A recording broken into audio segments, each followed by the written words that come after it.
I'm Andre Fowles. I'm the chef and owner of Everything Food based here in New York, and I'm here to demonstrate a Jamaican curry chicken with roti.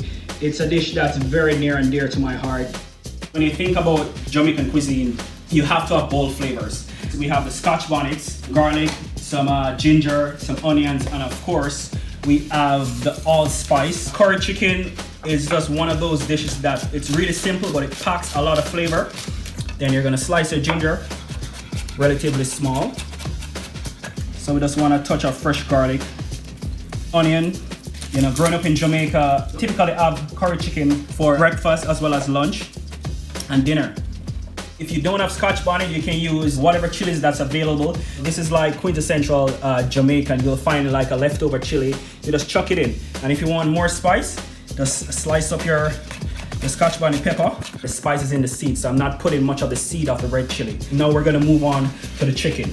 Peel one potato. It's naturally thick in the sauce. It's just amazing when you're eating your warm roti with your chicken and the soft potato with all those wonderful spices and that gravy. In medium dice.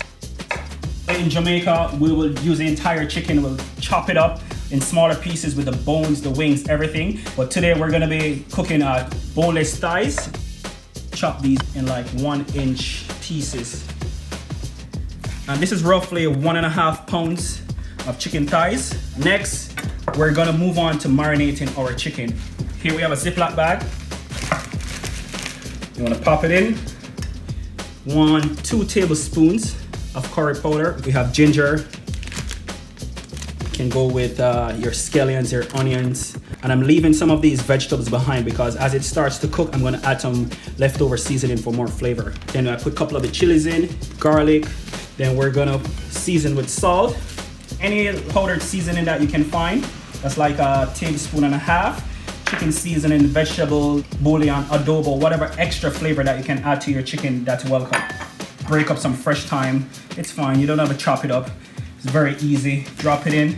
And of course, we need a little bit of oil. Vegetable oil is best. And in Jamaica, we like to season meats from overnight, you know. That ensures maximum flavor. When it comes to Jamaican cuisine, it's all about bold flavor that's gonna punch you in the mouth in a very, very good way. And you wanna rub it up. You'll put this in your cooler overnight. But for today, we're just gonna cook this right away. I completely forgot to put my allspice in. Can I do that right now? Make sure that you add this to your curry season. This is gonna add tremendous flavor. Use my knife and give it a quick smash. All right, one time, and you just slide that in. Let's get cooking. First, you need a nice thick pan.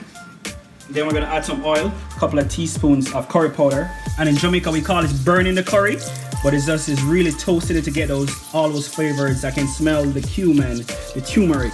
Once your curry has been toasted for, say, just under a minute, we're gonna add this beautiful marinated curry chicken. And it smells, ooh.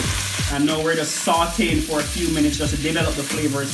And I'm telling you right now, it's smelling up the entire kitchen. And you see this beautiful scotch bonnet right here? That's the guy. This smells like Jamaica right now. It's beyond. A few cups of water just to deglaze that pot. So we'll cover this. We'll cook this for 10 minutes and we're gonna move on to the roti. Today we're gonna make a paratha bread. You have 2 cups of flour, 2 teaspoons of brown sugar, but if you have regular sugar, that's also fine. 1/2 teaspoon salt in, 2 teaspoons of baking powder. You wanna give it a nice mix. 1/2 cup lukewarm water. You wanna stir that up, add a little bit more, and you wanna slowly form your dough. Add some flour to a clean surface. 1 scoop, done. So after we work this for a few minutes, we're gonna allow this to rest for, say, 15 minutes. It's nice and soft. Let's move over to the chicken pot. While your roti is being rested for 15 minutes, we're gonna finish our curry chicken. Doesn't that look like heaven? Potatoes. And we're gonna add the remainder of our vegetables. The scallions, some more scotch bonnet. Give this a stir, and this is looking wonderful. I can smell the scotch bonnet, the allspice, the thyme, the ginger, the garlic. We have this on a medium simmer. So we're gonna leave that over here and we're gonna finish making our rotis. This is our dough that's been resting for 15 minutes just to relax the gluten. Just our surface. Break this down into 6 equal parts.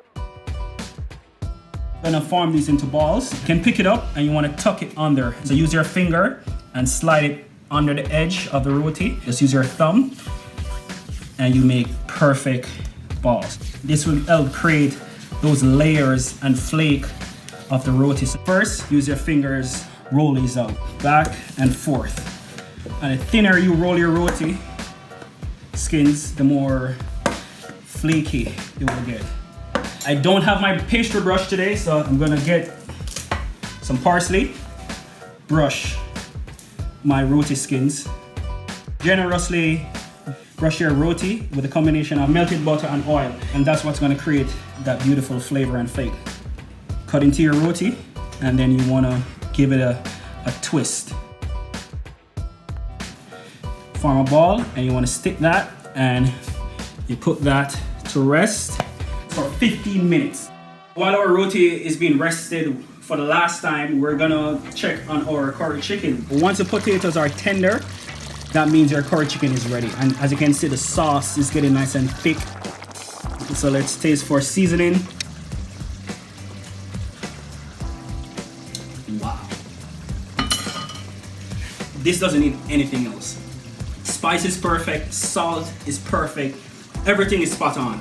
Turn off your stove and have it sit and ready for your roti. In the final step, we're gonna roll these roti and we're gonna cook them up. We're gonna be using a non-stick pan. Go with the grease side facing down. And you wanna put it away into the pan. It's typically 1 to 2 minutes per side. Chef, move on. Take a flip, beautiful roti. And you just hit it with a little bit of extra butter mixture on top.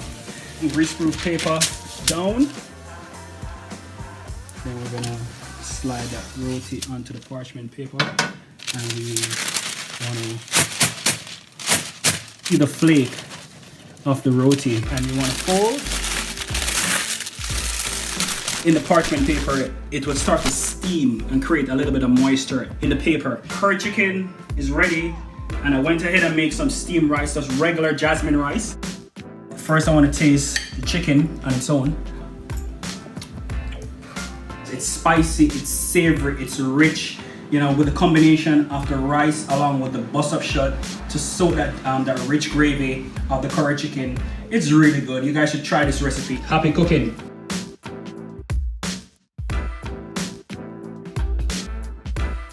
I'm really tough on myself at times, but I think this is gonna be the best curry chicken recipe on the internet. Wow, amazing.